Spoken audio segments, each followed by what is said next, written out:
Good day, everybody. It is the 20th of February, 2026. It's Friday, and it is going on 1 o'clock in the afternoon.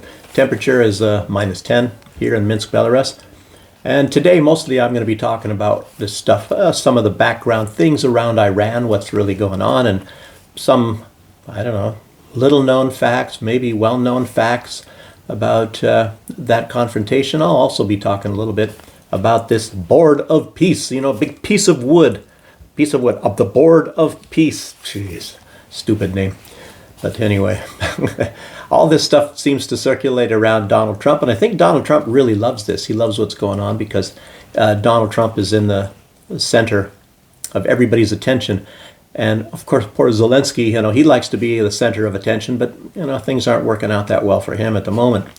So yesterday, Donald Trump said that if Iran does not make a deal, which means surrender, in Donald Trump's words, surrender to all of his demands, if they don't make a deal, that they've got like 10 or 15 days. Really strange. Russia never puts any of these ultimatums and gives them deadlines and timelines and things, to get anything done. Russia never does that. It's very strange that in the West, I think mostly just the United States, says we have all this power and you have so and so many days to get out of town. You got till noon to get out of Dodge.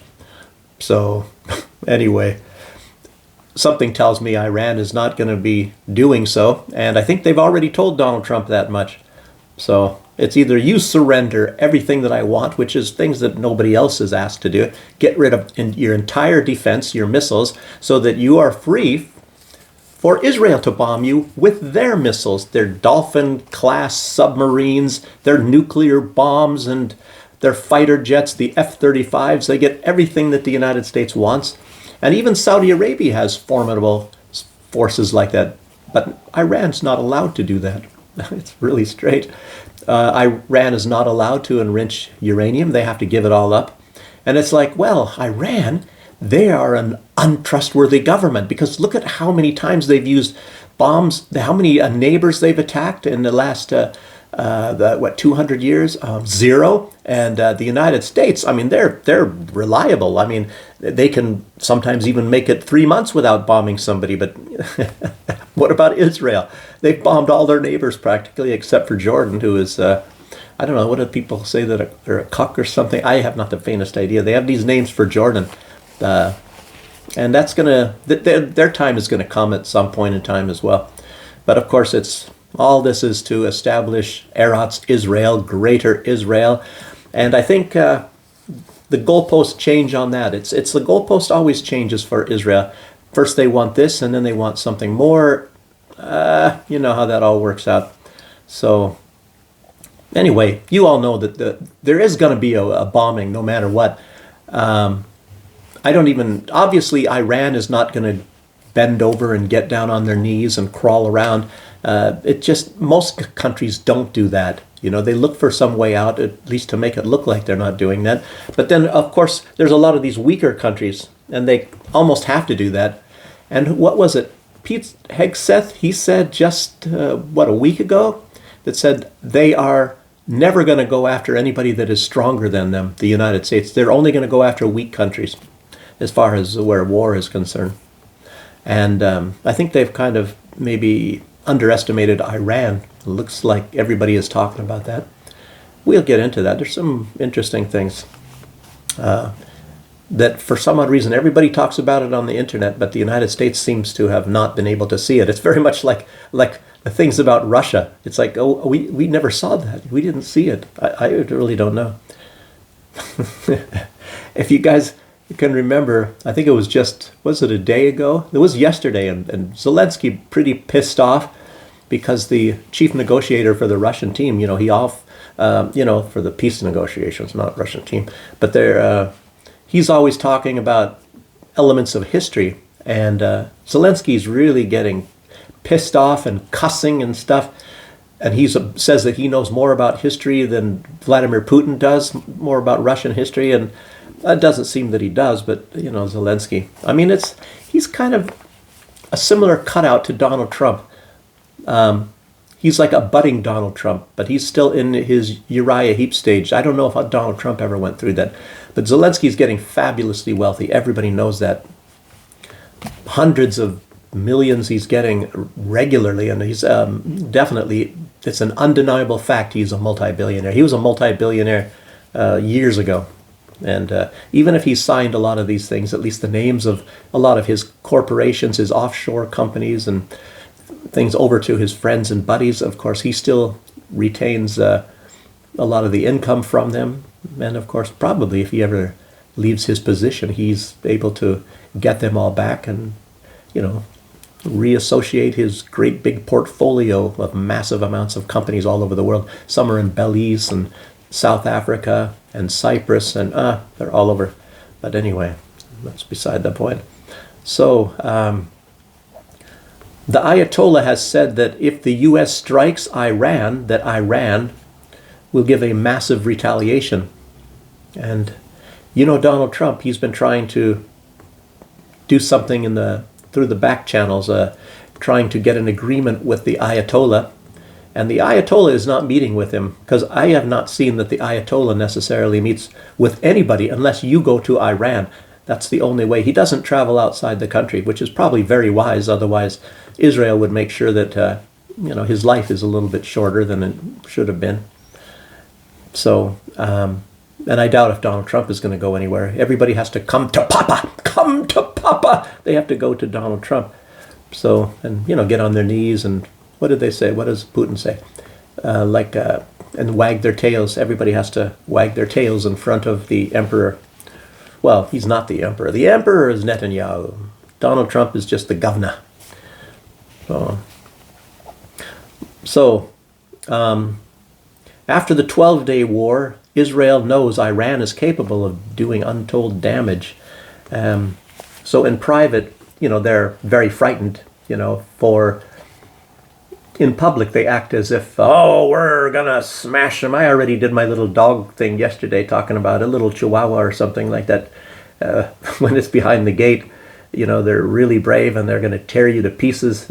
Because this has happened to me. As a matter of fact, I think it was even a Doberman. If I wasn't behind this gate, I'd tear you to pieces. And then the owner came, who was a veterinarian, by the way, he's a friend of mine. So he came in and, opened up his gate, to come out and, talk with me. And the dog takes off and runs the other direction. So, anyway. But, I don't know. Israel has who knows how many hundreds of nuclear bombs. But I think they're even threatening to use them, in a roundabout way. And that is, of course, a big fear for everybody on Earth. And it's there's going to be radiation, of course, that comes off. I mean, so it's like anybody who uses a nuclear bomb is not going to win, even if they're the only ones that have the nuclear bombs, because it's going to get a backlash because the radiation doesn't just stay right there. There's radiation clouds. And, of course, they're not going to be able to take over that land, and I don't know. So they're going to have to be careful not to bomb anywhere where they want to go steal the oil and the natural gas. Yeah. So anyway, Iran actually knows that they can win any war against Israel. And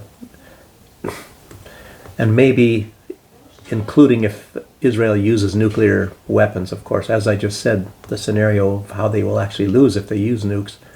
But I don't know. It's like nobody wins. Nobody wins when nuclear bombs are getting dropped.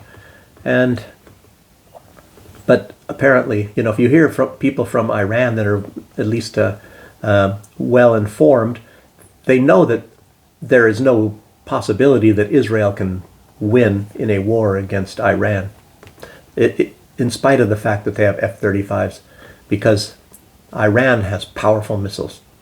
And Israel, obviously, they're going to be working on getting such missiles. That is going to be their next stage. Trust me on that one. So, and then we're going to hear about that maybe in 5 years or so, because I don't think they're going to be able to defeat Iran at this stage in this next near future.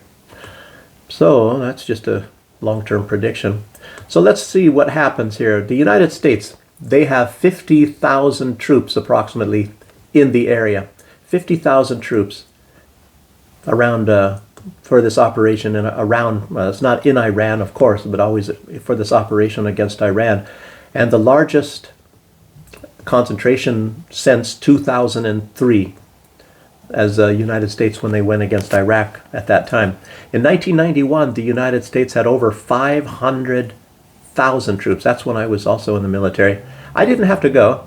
Some people in my unit went. I heard a lot of things, and one guy had I don't get into these stories here. But anyway, the United States had 500,000 troops, and in 2007, that was in Afghanistan, they had 160,000 troops. So 50,000 seems, no. It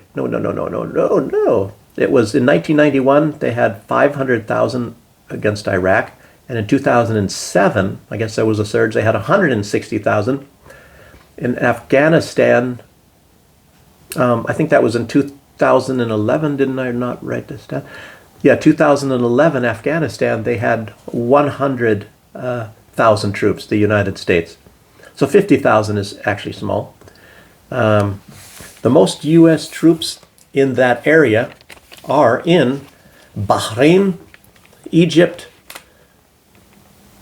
Iraq, Jordan. This list did not say Turkey, which is very strange.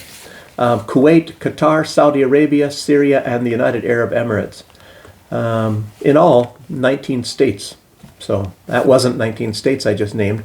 So there are others that they just didn't name, which of course includes Turkey. But maybe they didn't list Turkey because maybe that's not going to be on Iran's radar.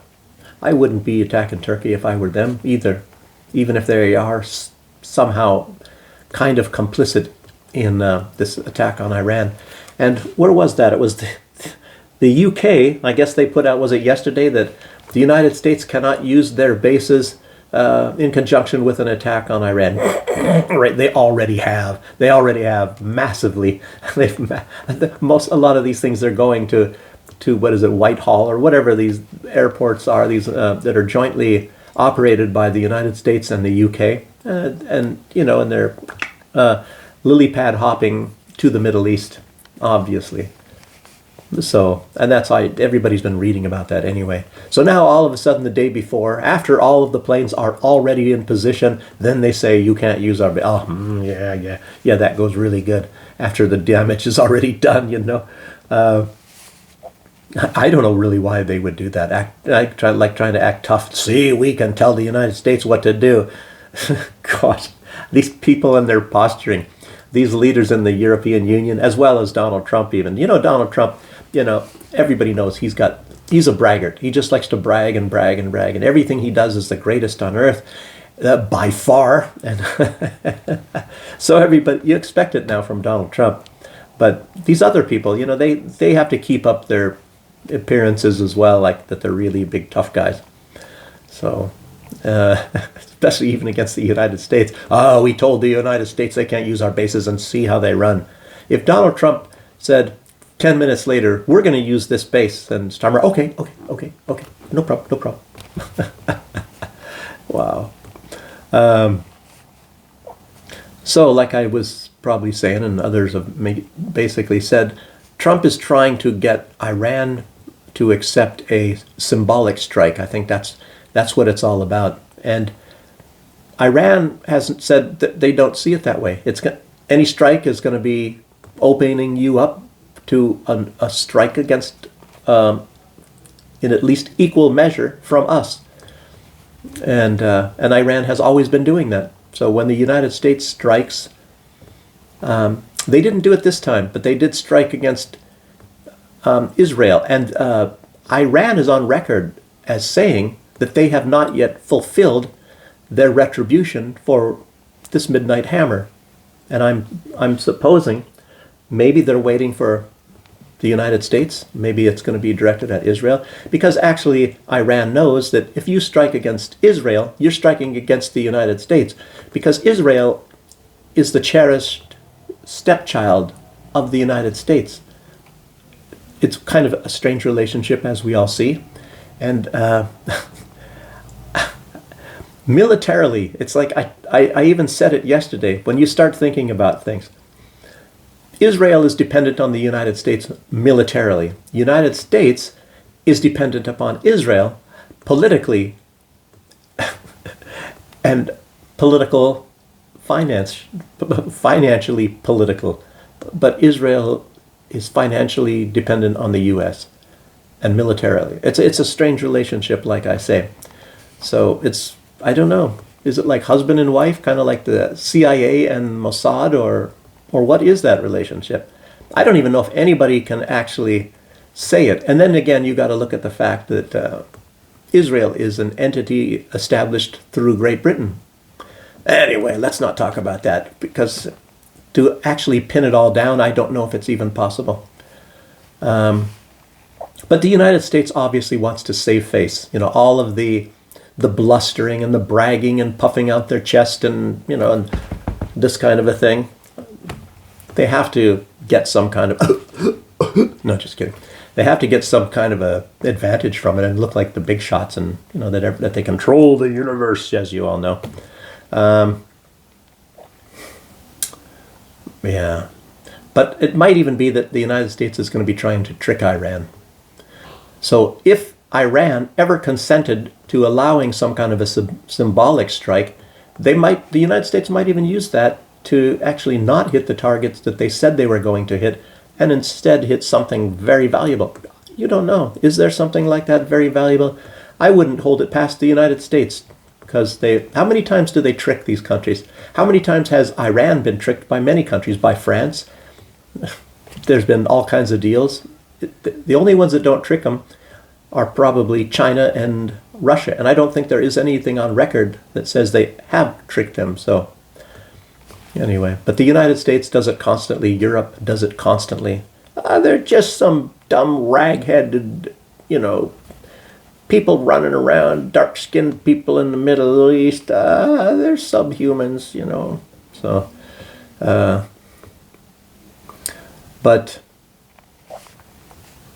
I think the United States, they'd probably just do a maximum damage if they were, I don't know about that, some kind of a symbolic strike. I guess Iran is playing it smart. They're not going to allow it. And what does Israel want? What will Israel agree to? That is the biggest question, because Israel runs the United States when it comes to anything that goes on in the Middle East, as well as in many other ways. So it comes down to, U.S. is just a proxy, as you all know. That's the Israeli proxy. Very strange how Israel can do this. It's absolutely incredible. As so many people say, and you watch other videos and you just keep listening to it, and so many people, they have this opinion that Israel has the goods on Donald Trump, maybe through this Epstein thing. And I think Donald Trump, he keeps saying, I'm exonerated, I have nothing to do with this. And he keeps saying, I didn't even know Jeffrey Epstein and stuff, even though we were best friends for a long, it's all a bunch of BS and stuff. So most of these people are, I don't know, when you're looking at them, they look like they're fabulous liars. They look like you have to believe them. It's just like, they're telling the truth. And when you find out that they certainly aren't, yeah. How many of them are like that? I guess that's how you can get up in the higher echelons of business and government, is your ability to lie, I guess, is very important.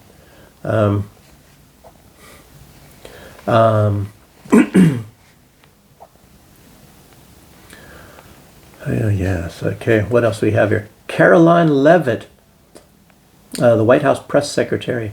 She was asked by a reporter, which is a good question, that if Midnight Hammer was such a great success, as Donald Trump always says, then why is there a need to do it again? And of course she didn't answer the question. She went on into something else. She said, where was it that she said? That Trump always seeks diplomacy. Yeah, you do what I tell you to do or else. That's diplomacy for Donald Trump. But I'll tell you what, there is an out for that. You have to come to Papa. If you come to Papa you go, it's like doing the pilgrimage to Mecca. You have to do the pilgrimage to see the governor. You go see the governor, then they can oftentimes work something out. And Lukashenko said, was it just yesterday or the day before? He said that Trump's methodology is to push really hard first and then step back. And that's actually accurate when you start to think about it, because that's how Donald Trump works. But you have to give Donald Trump a pledge of fealty. So that's what it is. You have to act as if, or say as if, that he is, of course, the king. And Modi, of course, played it that way as well. And, you know, that he will never buy another drop of Russian oil or gas or whatever. And of course he is. He continues to do so. But I guess Modi knows how to play Donald Trump. And it's working right now. And if he can buy enough time, India is becoming incredibly powerful. Incredibly powerful. They're catching up to China, by the way. Well, if you could say that, as far as maybe, I don't know, but you just keep your eyes on India. Militarily even. They are moving up too. So, yeah, seeks diplomacy. Yeah, well, she was saying he seeks diplomacy, and if that doesn't work, then other options. But along with that, Donald Trump often, as you all notice, he comes up with his tariffs. It's tariffs. You know, he loves tariffs. That's the biggest tool in his toolbox, even bigger than his B-2 bombers. So Carolyn Levitt, it's not really quite accurate. He doesn't seek diplomacy. He comes out and demands that you must do exactly what he tells you to do. You must give up everything. Like if they're asking Iran to give up basically their entire sovereignty, to make it so they cannot even defend themselves. Give up all your defense, give up your sovereignty, give up all of the rights that are guaranteed to all nations under the United Nations Charter. You have to give those up because you're Iran. And obviously, Iran is not going to go for that. So it's already been written down. There is going to be an attack because Iran's never going to give that up. And they're getting ready, and it makes you wonder, if that is actually true, then why is there such a delay? Why hasn't Trump done this? Well, I'll tell you why. It's because that they are still manufacturing, and they're probably going like mad 24/7. And the United States is doing that, and a lot of countries are. They're working for Ukraine in that way. And I was telling you about the boom of Rheinmetall in Germany. They've grown since 2022, January 2022. They've grown like 7,000%, and they're the sixth biggest corporation now in Germany. They came from way, way, way back down there, way, way far back, and now they're number 6, and they're threatening to take over the higher places against Volkswagen and Mercedes and whatnot. And those companies are going down. They're quickly going down. Rheinmetall is rising like you would never believe. So I think some people are saying within like 2 years, Rheinmetall will be the biggest employer and the biggest moneymaker in Germany. You know, the military-industrial complex, in other words. Just like it is in the United States. Absolutely incredible. And you've got to see the money. It says, I think I even wrote it. I'll get to that. I wrote it down in here. So I've got ahead of myself already anyway. And a lot of this stuff I was going to talk about, I've already talked about. And part of this agreement, as you all know, and I haven't been emphasizing it, is the United States virtually reserves the right to tell Iran who they can and they cannot be friends with. So you cannot be friends with this country, you can be friends with this country.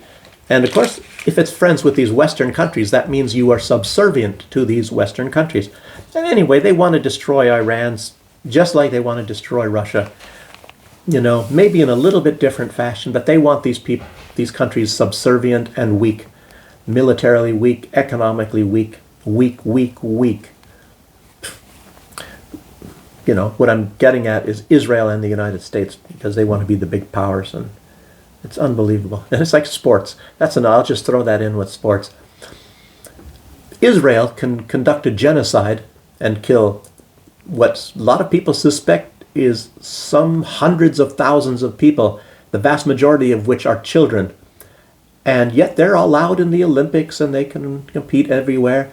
But Russia, no, not Russia. When Russia moved in to protect eastern Ukraine from the western Ukraine's attacks and killing 13,000 people, and it's a known fact that they have, And no, they're not allowed to be competing in the Olympics. And then they take this humiliation and say, well, some of the athletes, they can compete, but they cannot wear the Russian colors, and they cannot represent Russia and all this. I don't know. And some figure skater just the other day, she wore some red sequin top or something, and Ukraine, of course, was blowing up. And look at Ukraine. That's another example. You can be Nazis, literally Nazis, and have killed a lot of children, even before this hostility started going. Brutally killing a lot of people, bombing children's school buses, bombing hospitals, bombing schools, and they kill more Russian citizens on purpose than what Russia is doing, either if you want to say on purpose or by accident. I mean, it's not comparable. It's at least 10 times more. Oh, but they're the weak Ukraine. Oh, look at them. They have a disadvantage, and Russia is bombing them up. Well, how come then there's far more civilians killed by Ukraine? And as a matter of fact, no military in a lot of these strikes in Belgorod. It's only just civilians that they're attacking. Yeah, I don't know. You can go on forever, but no, Russia's not allowed to compete in this stuff here. But in all, I think Iran is meant to be a message. It's supposed to be probably a message to all countries, all nations on earth, that you will submit to the economic and military domination of the United States and Israel. You will submit, or else. So, and that means the unipolar world. You must submit and become a part and stay in, and whatever it takes to be part of the unipolar world. As you all know, this is mostly a war on bricks. That's kind of like just don't discuss it, but we'll actually be doing that this whole time. And that's what it's all about. And look at China. That's another big thing right there. Let's just talk about China. The United States, just one of their suppliers for oil was Venezuela. And I guess it was an agreeable price, but now the United States is trying to sell oil from Venezuela to China at the US price, of course, which will be much higher. Obviously much higher. That's the whole idea of it all. And of course, they're sending oil to Israel, and Israel's going to have their own oil, I guess, pretty soon, as soon as everything gets finished up there. And they're going to be exporting oil, now that they've gotten that part, of Syria. So not the part where the oil is at, but they have a part of Syria where they can pump it out of the Golan Heights. Now, I don't know too much about this agreement that Israel signed, the mineral rights. They signed the mineral rights over to Genie Oil or Genie Petroleum. They've changed the name a few times. It's like Blackwater, that company of mercenaries that goes around. It's like a private military corporation for the United States that goes around and kills a lot of people, mostly civilians again. And so this Genie Petroleum, they've changed the name a lot. Dick Cheney was involved in that, and Rupert Murdoch. Is Rupert Murdoch still alive? I don't know. A lot of rich people, they all sit on the board of that. And they got the mineral rights from Israel when Israel couldn't access that. So, and they thought, Genie Petroleum thought they're going to just pump it through Syria and into Turkey, and then from Turkey into the rest of Europe, by building a pipeline, and Assad didn't agree to that, and voila, we have the Syrian war. That was a major part of that. So, but anyway, now, I don't know. I guess Israel is actually going to profit from that. There's no doubt about it. And they've already said that. They're going to be working with Chevron. That was put out, like I said, weeks ago. So Israel is going to be a big oil country very soon. And of course, they got this access even through this, what is it called again? Philadelphia Corridor. And that runs between, it used to be running between Egypt and Gaza. And now a huge stretch, I can't remember how many kilometers is it, 3 kilometers or 13 or something wide. It belongs to Israel now. So now Gaza no longer borders the Egyptian border. So it's now a big long strip that Israel controls, and they're going to be using that strip for, when they're taking this offshore oil that's off the shores of Gaza and other places, And I think it's actually a lot of that is closer to, I think, up by Cyprus and all that. But they're going to be getting all of that oil. A lot of it is going to be stolen from Gaza, and it's going to be coming up through that way. And it's voila, there we go. A lot of money for Israel. So that's a large reason why we saw this operation in Gaza. And I'm hearing now that it's not just going to be these luxury resort hotels and things like that in Gaza. You know, you see these depictions, these photos, AI photos or something of big skyscrapers and things all over, like Miami or something in Gaza. In 10 years, they said. In 10 years. Yeah, I believe that. And another thing I saw is there's supposed to be a huge military base. I don't know. Maybe these are just proposals. We'll see what happens. And of course they have to build some houses. They got to have people to wash the bed sheets and the tablecloths. That's going to be Palestinians and Gazans already. Keep them poor. You know, somebody's got to maybe run the desalination plants, things like that. Clean the toilets. They got to have somebody. So that's going to be the Palestinians. They're going to have the high job of I keep wanting to say something because I worked around tourism when I was living in the Caribbean, as you all know. And there was one resort place and all that, and they were getting somebody. Somebody brought their probably the parents or something, or maybe just say the grandmother, an old lady, and they wanted somebody to wipe the backside of the grandma. So they had to appoint a staff person, you know, for taking care of the grandma and wiping her backside when she uses the restroom. But anyway, that's another story that I don't want you guys to get grossed out with before I get too far into this. So the domination. I was going to say, I was talking about China. And China, as you know, they were getting oil from Venezuela, as we all know. And China is now, still at present, I do believe, unless something has gone off, they're getting oil from Iran. They get China. They need a lot of oil in China. They do a lot of production. They're the the industrial powerhouse of the earth is in China. In case you have missed it. So they're getting a lot from Russia as well. But they already lost their one supplier, which was Venezuela. It was a major supplier for China, and now they're on the verge of losing another major supplier. And of course, this is all aimed at the BRICS, as we all can obviously see.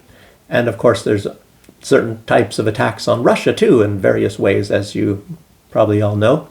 Not just China, and not just India, as we all see, and probably even Brazil and places like that.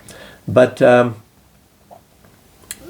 it's what's interesting is, do you think that China is going to sit back and say, well, so what? Another major supplier gone in our thirst for more and more energy? I don't think they are. And you probably heard that I heard at one time there were 16 planes. I don't know if there's actually more. 16 cargo planes, military cargo planes that were sent last week or a little over a week ago, maybe. No, it was last week, from China to Iran. And some things, of course, arrived from Russia. And one thing that arrived from China, and as well as from Belarus, is radar systems. So they got a lot better radar systems. Maybe it was on the wish list. What do you have this thing called? The Pearl, P-U-R-L, and that's this wish list of things for Ukraine. But I don't even know what those words stand for anymore. Procurement for Ukraine, I don't know. But maybe there was it's obviously that Iran needed some things, and it looks like some of their good friends, I guess, gave them a few of these things. And I don't know if they gave them any missiles and stuff. Iran has a lot of missiles. So you have to remember that there's, if they did send missiles, look at what the United States did just a couple weeks ago. They said how many billions of dollars worth of ammunition and equipment, military equipment, to Taiwan. And China keeps saying, stop doing this, stop doing this. You know, you are forcing a war, you're going to force a war. But they keep on doing it. United States keeps sending bombs and equipment and tanks and fighter jets to Taiwan. So if that's allowed, what about China sending things to Iran? And I'm sure the United States probably won't say anything because, what's good for the goose is good for the gander, I would say. And remember, the United States sends over 1 billion, I've talked about it the last, over 1 billion every month to Ukraine from the United States. And that is besides what is coming from Rheinmetall, the 155 millimeter artillery shells. The United States is also making 155 millimeter artillery shells like mad. So it's not just Russia that has artillery. We're talking about massive amounts of artillery. This is a big artillery war. And Ukraine is firing off a lot as well. And they can't get enough of those things, just so you all know. And we don't hear that much about Ukraine firing off these artillery shells and things on where I'm at right now. But, the orders don't lie. Obviously, they're going somewhere. So I'm not saying that Russia is lying. They just, I guess, what do you say, lying by omission? They just don't talk about it. Yeah, but I guess the United States sending all of these weapons, it's called peace through strength. It's more like war through strength. It's actually domination by threat. That's what it's all about. The United States is domination by threat. In the Ukraine's case, it's a little bit different. It means to continue the war. So Donald Trump, it's very, very obvious. Very obvious. He does not want peace necessarily. He might take peace in some certain instances under some certain conditions, but other than that, he wants to keep the war going, Donald Trump, because they're making friggin' money. They're making a lot of money. In the United States, they cannot stop. I'll tell you what, and this is serious, they can't get enough people. That is one of the, what is it called? One of the problems that the United States has. They need to train more people. And they need to get more supplies. They need to get more raw materials. They are pumping out weapons like nobody's business. It's not just Rheinmetall in Germany. The United States, I'm sure their biggest industries. And it's not just that. It's AI and all sorts of, the cyber industries, everything connected to war. The United States is happy. Donald Trump loves it because it's a lot of money being made for warfare right now. Yeah, the peace president, right. Mm-hmm.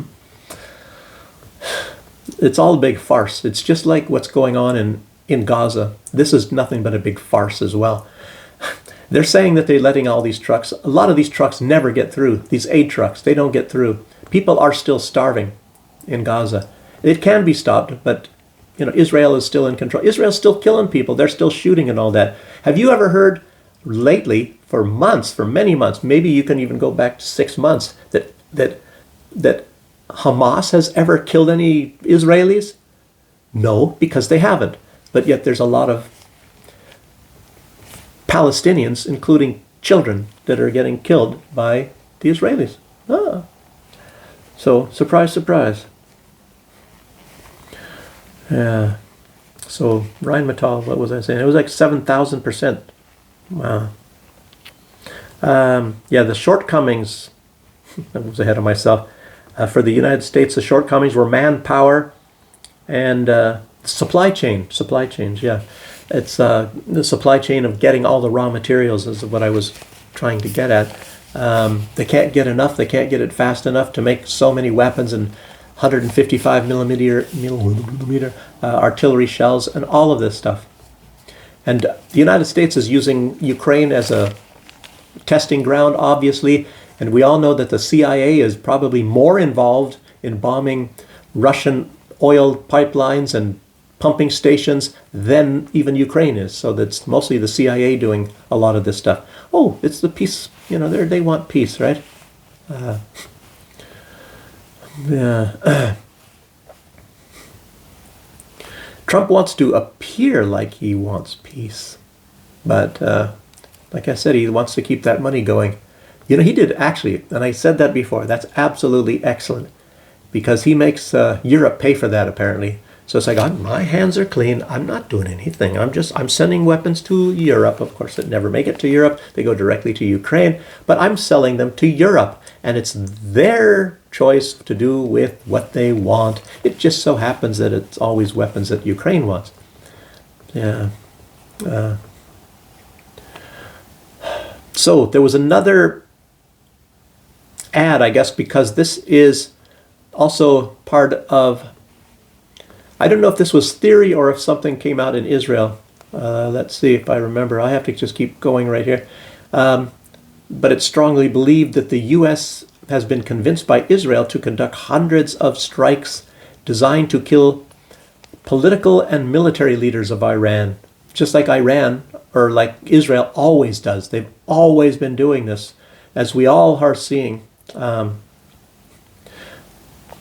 Military leaders, politicians, and of course it's all going to be aimed at overthrowing the government.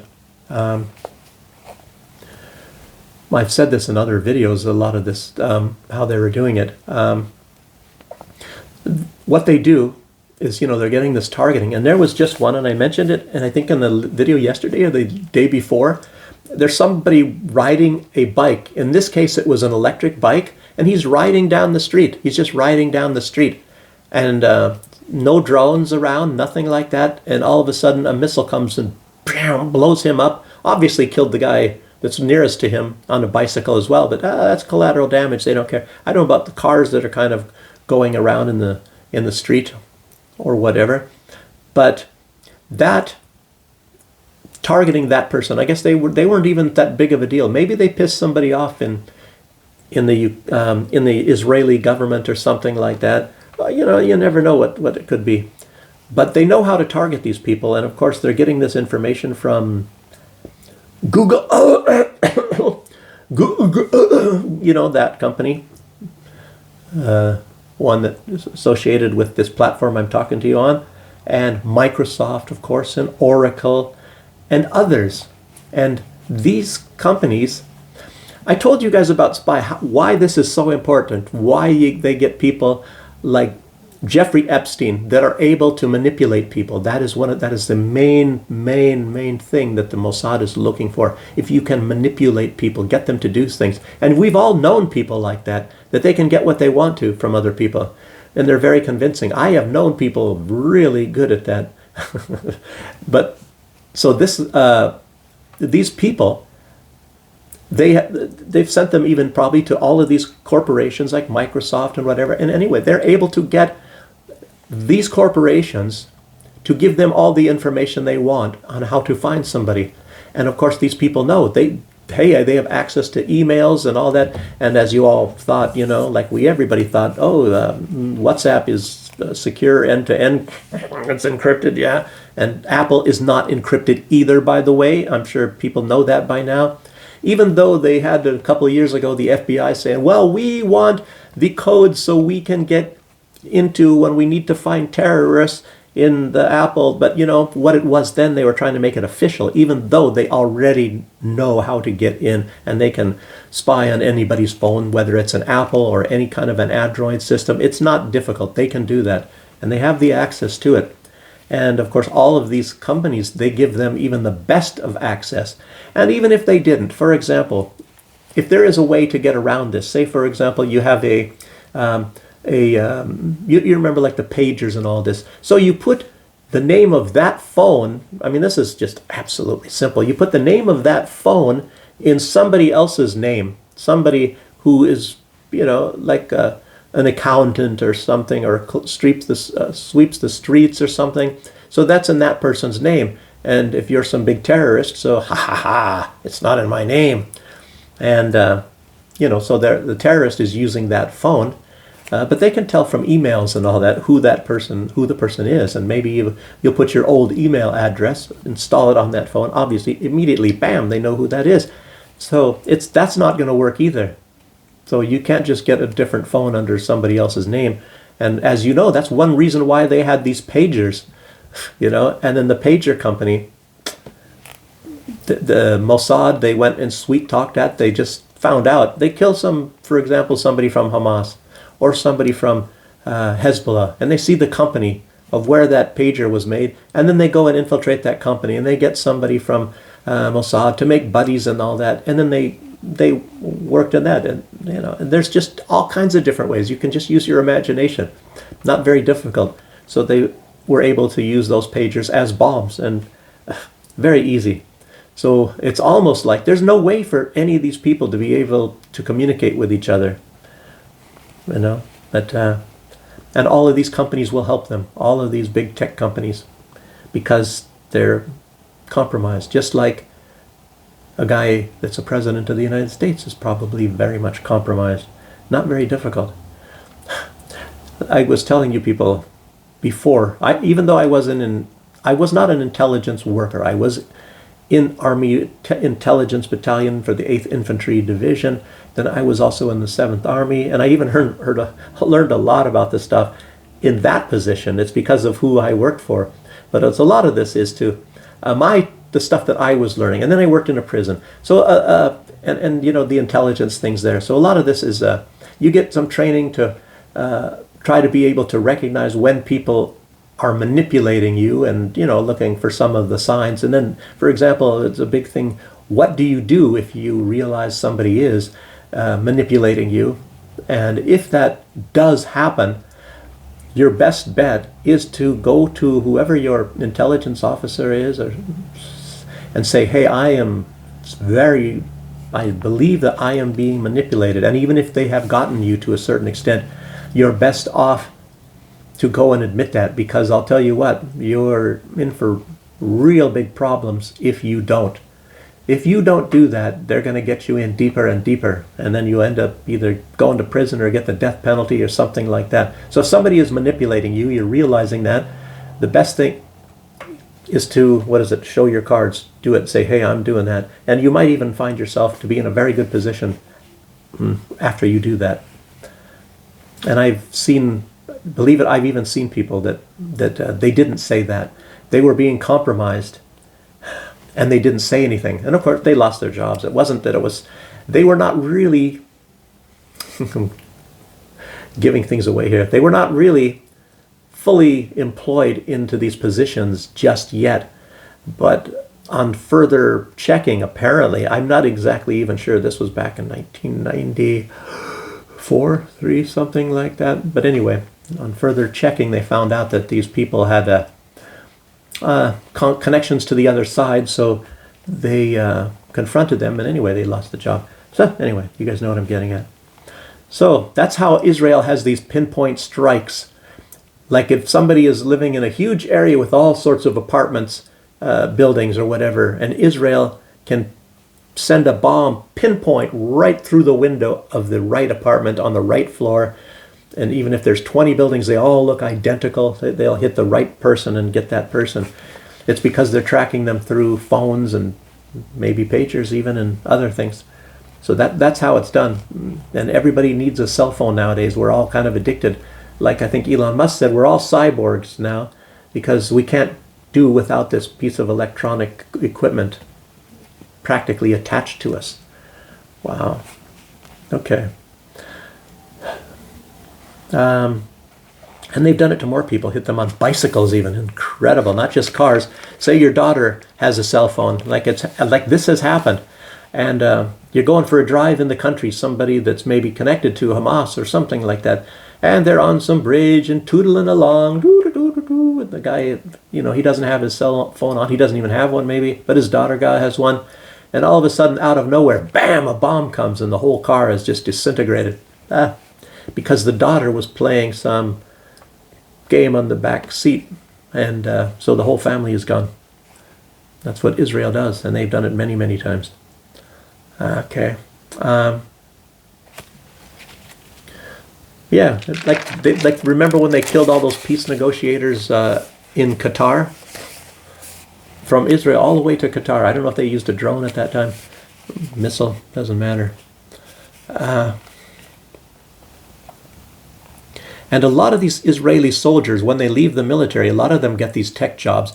I don't know exactly how it is, because I learned this years ago, and they didn't have AI and all that back then. So they had a lot of former military soldiers in the IDF they would go comb the internet. That was one group, and they would find anything that's anti-Israel and then start having a little pissing fight with words and things like that, and trying to make the person look bad. And as you know now, Benjamin Netanyahu said in the main battleground is to get control of social media. He's got TikTok now, and of course he's got the corporate media. He's got CBS, he's got Disney, he's got Paramount, and he's got and lots of other ones. And even a lot of those people, if Israel doesn't own it, the managers are all pro-Israel, the CEOs and things. And I've known that for many decades, and it's not the social media ones. Now it's social media. Israel already controls virtually all of the networks in the United States anyway.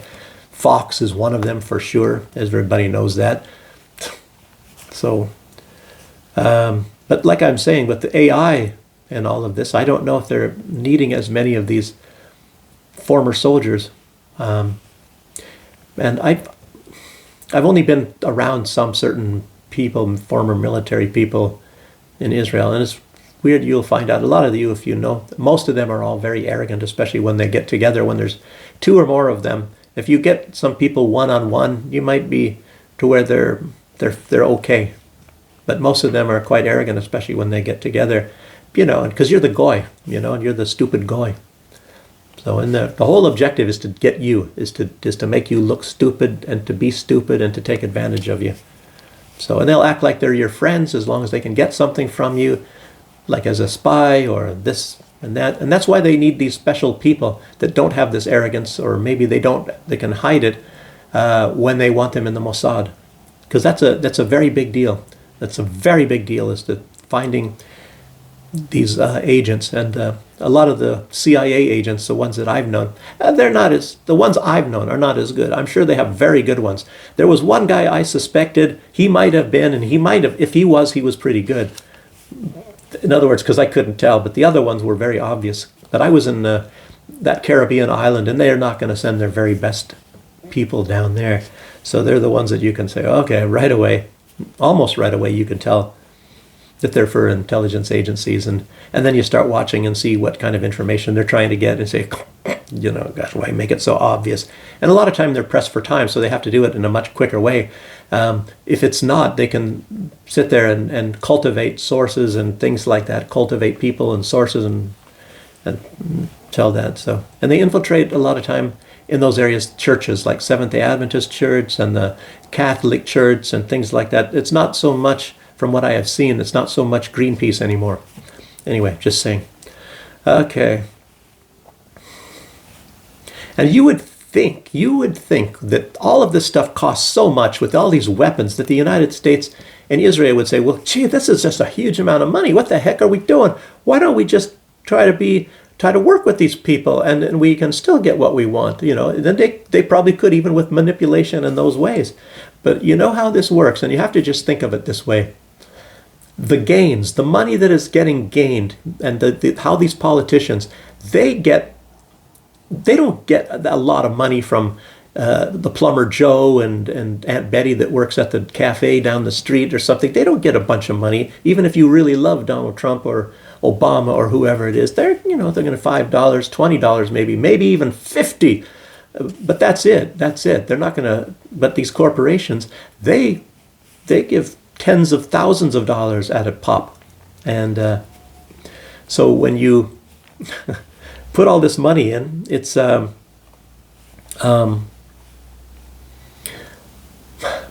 do I say this?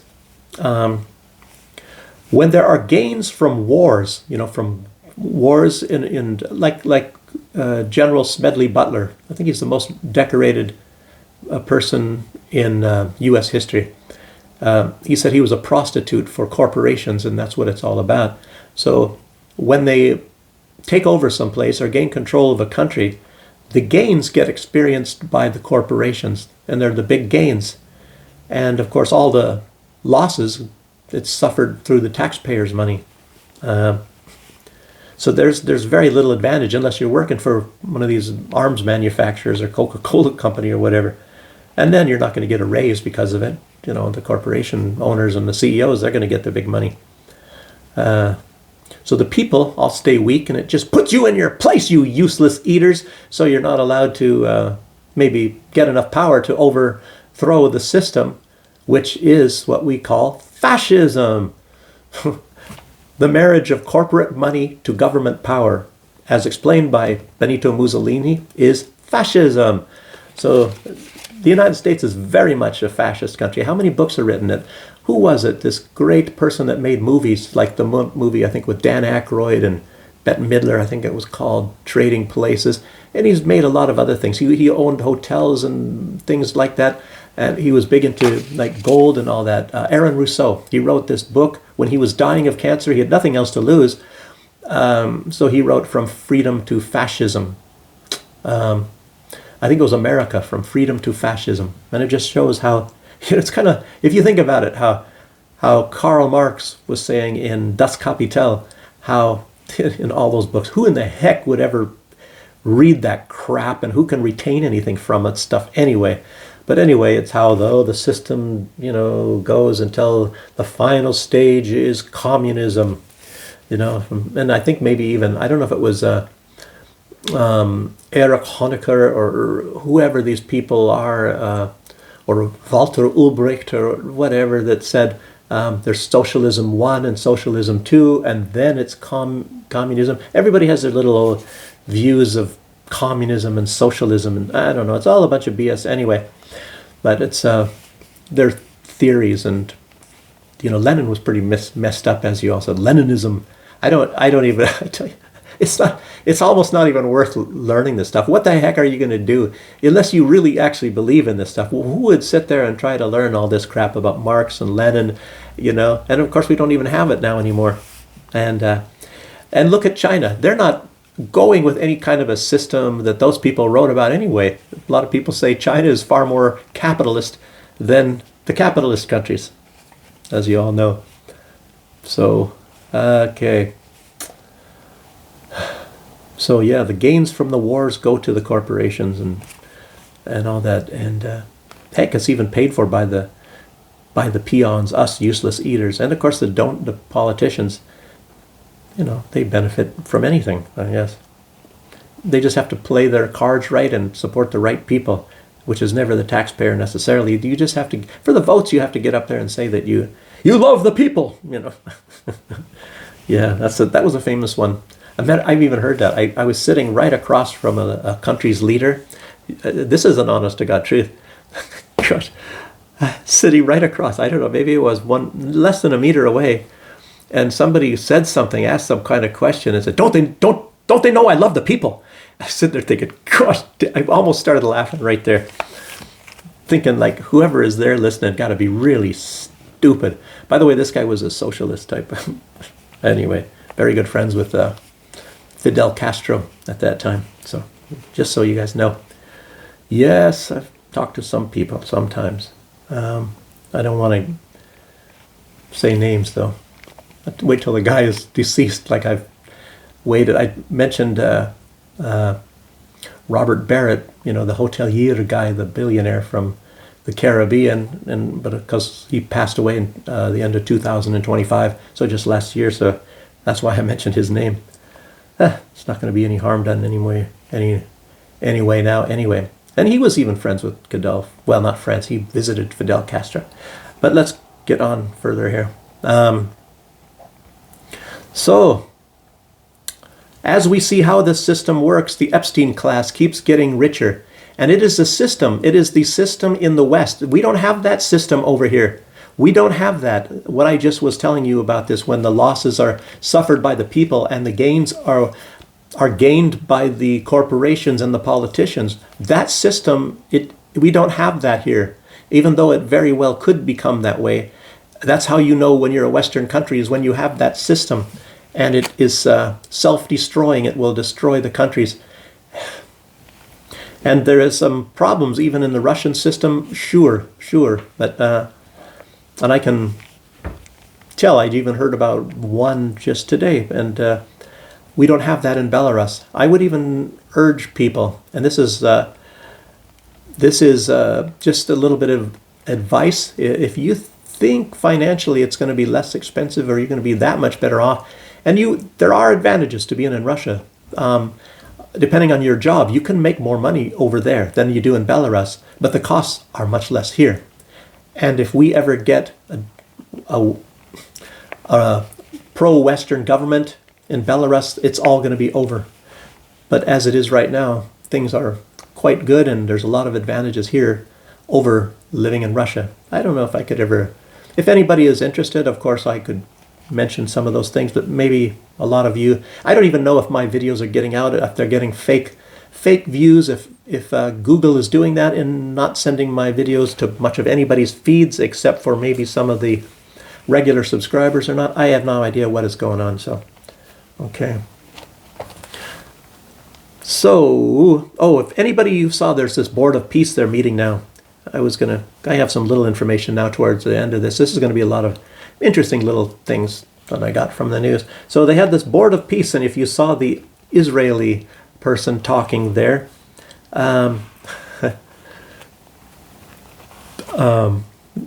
it's obvious that the goal is to continue Israel's objectives.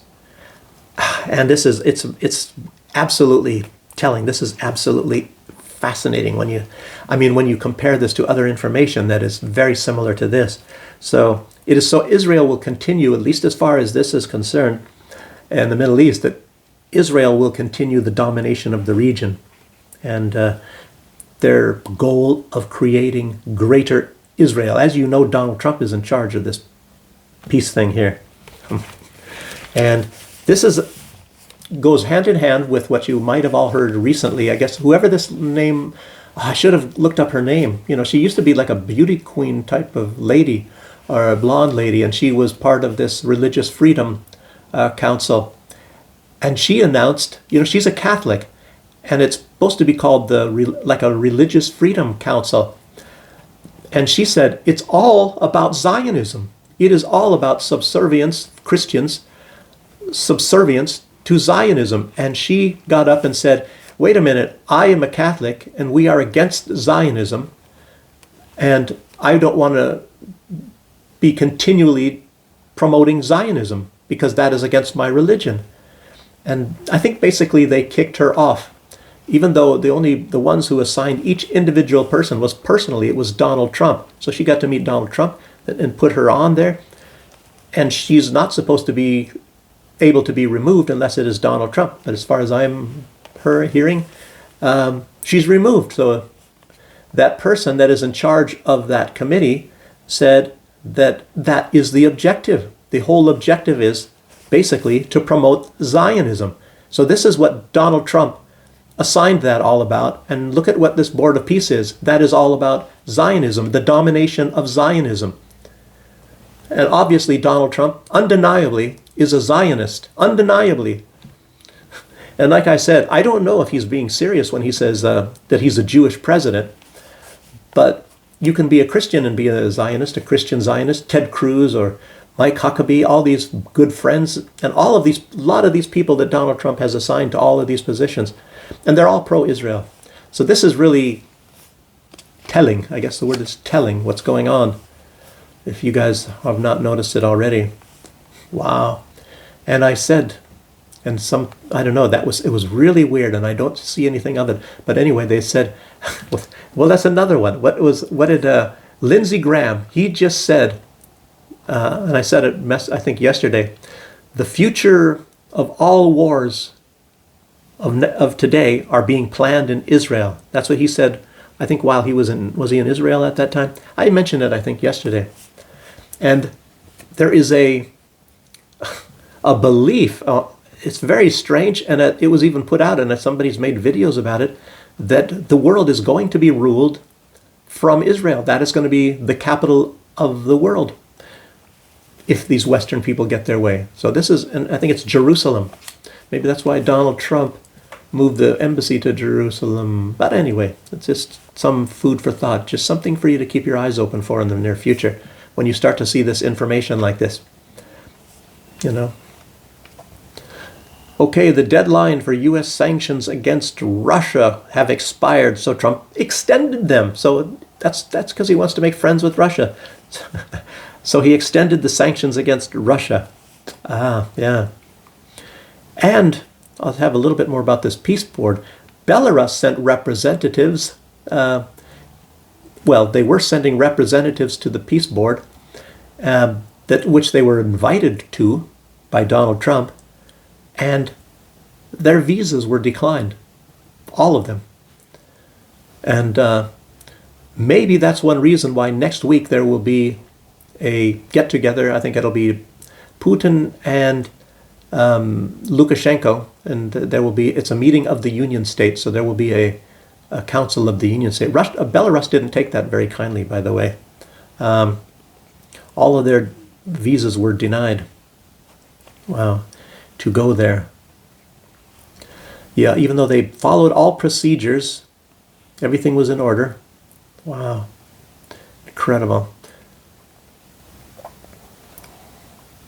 So it's like Belarus Ministry of Foreign Affairs had replied, I guess, in a letter.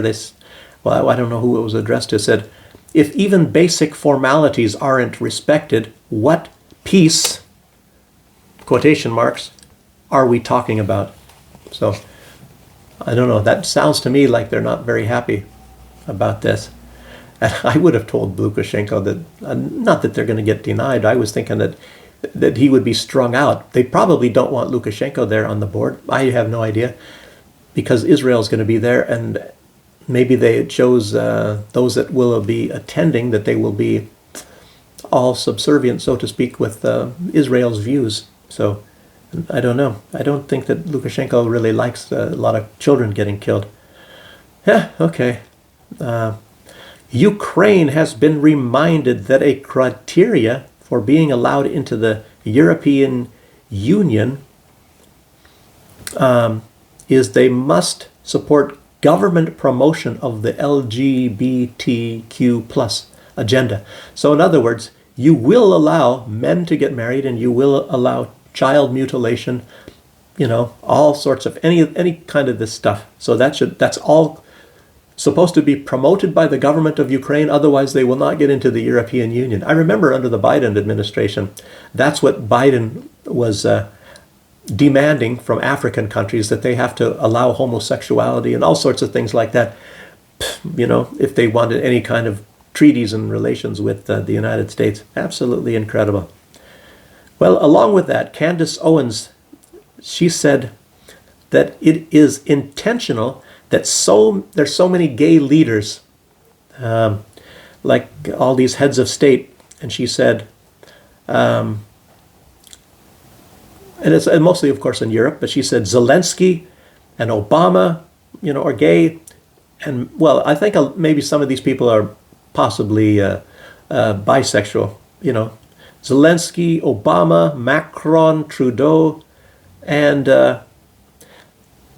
possibly Starmer and Merz. Now, we already know about Starmer and little boys, so that was, the bum boys and things. But anyway, they were, at least I think, in puberty, a lot of these men that he had ordered from Zelensky. So that's, I guess that means he's gay, like men, boys or something. And Candace Owens said it is because these people are easy to control. And I've even told you guys about that. They want the goods on somebody. Maybe they have the goods on Donald Trump right now. But when they have this stuff, that you have to have a weakness. You've got money, or just sex in general, sex with little boys, sex with little girls. Those are the real juicy ones. Infidelity, anything. Maybe you murdered somebody, stuff like that. They have to have something to hold over you. And then they've got you. That's like one of the, like I just said about manipulation, that is one of the things. If they have something against you, then you're really open to be manipulated. So something that you are afraid of getting out to the press or to your wife or to something like that. So that's something to be afraid of.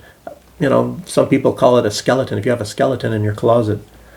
So anyway, Poland now is going to put landmines on the border of Belarus because they're exiting the landmine convention. I think there's already the Baltic states, some of them at least, have exited that too. And I don't know if they put the landmines on the borders of Belarus and Russia, or just Russia.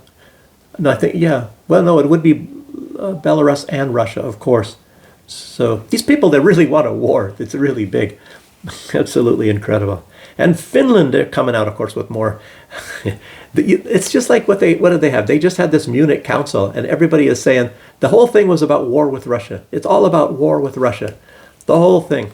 It's and Orban has said anytime these people in the European Union, UK, every time they get together, they talk about war. It's about war against Russia. War, war, war. They really, really, really want a war against Russia. It's absolutely, oh, Russia's going to attack. They know that that's not true.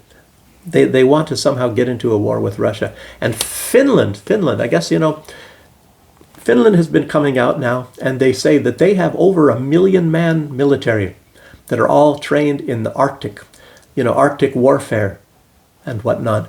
So any kind of Arctic war, they're really, and of course, the West is also training even more people to fight. And it's like, what the frick? What's the big deal? Why do you want to fight in the Arctic? Why, what's all that about?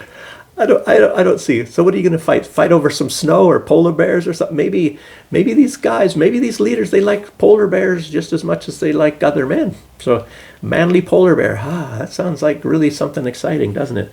Jeez. And that Finland, who's that guy? He's got that. He's a funny-looking guy. I'd rather take the cute lesbian woman. Who's the lesbian woman who used to be the leader, the dancing queen of Finland before that? Why has everybody got to be gay and homosexual and all of this stuff on all these Western leaders? What kind of a world? I mean, yes. There's so many videos out too, people talking about this. It's absolutely incredible. And you would start to think that a lot of these people are going to all be flooding to Belarus and Russia. Yeah, absolutely incredible. A lot of people are moving, of course. But, I mean, I think a lot of people are more afraid to do that. But it's interesting. So, Finland, now, they say they have 64 F-35s. Whoa! 64 F-35s. And I think they got the same number, around the same, I think it was 62 F-18s. Who knows how many F-16s?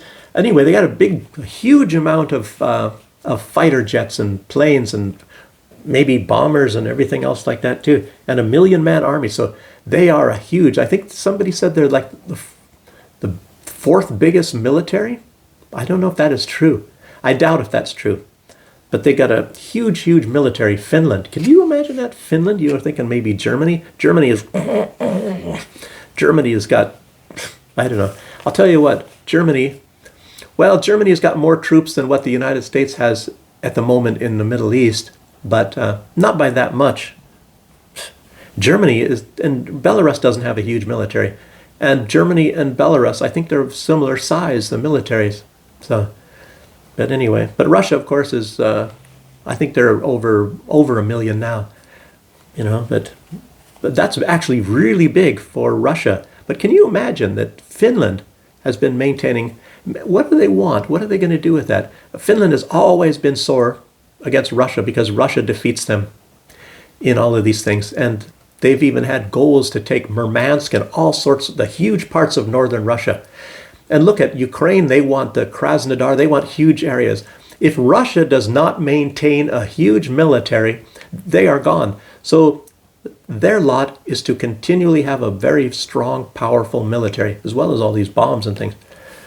And Belarus is the road to Russia. So that's one reason why Poland and all these people are saber rattling and wanting to go into Belarus. Hey, it's really some fun that's going to be coming at some point maybe here. I don't understand how Lukashenko does it, but he has been able to hold off the wolves. Really amazing guy. Yeah. Anyway, that's about all I have for right now, people. And that's I hope you enjoyed it. It's over an hour again. My videos get to be too long. I'm sorry about that. I actually would like to make them short. I think more people tend to watch them if they are only like a half an hour long or 40 minutes, I'm guessing. But anyway, it's a lot of information. I hope you guys enjoyed it and found yourself. Make sure you hit the like button. You have to hit the like button. I think more people did yesterday after I told them to. After I ordered you, like from Donald Trump, you made a deal. We made a deal. And I told you to hit the like button. Anyway. Okay, people, thanks for joining me. I'll see you on the next one. Bye-bye.